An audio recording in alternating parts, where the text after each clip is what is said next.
નમસ્કાર ખેડૂત મિત્રો, તો આજે આપણે વિડીયોમાં બતાવવાના છીએ કે તમે આઈ ખેડૂત પોર્ટલ પર મોબાઈલ દ્વારા ઓનલાઈન ફોર્મ કેવી રીતના ભરવું. તો અત્યારે આપણે પાડી વાછરડી ઉછેર માટે સરકાર જે સહાય આપે છે તેનું ફોર્મની અરજી કઈ રીતે કરવી એ વિડીયોમાં બતાવવાના છીએ. તો વિડીયો લાસ્ટ સુધી જરૂર જોજો. તો સૌથી પહેલાં તમારે જે અહીંયા વર્ષ સિલેક્ટ કરી દેવાનું છે 2026 અને 27.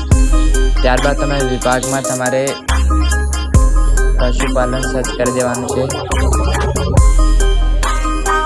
પશુપાલન સર્ચ કર્યા બાદ તમારે અહીંયા જે શોધો લખેલું છે એમના સર્ચ કરવાનું છે.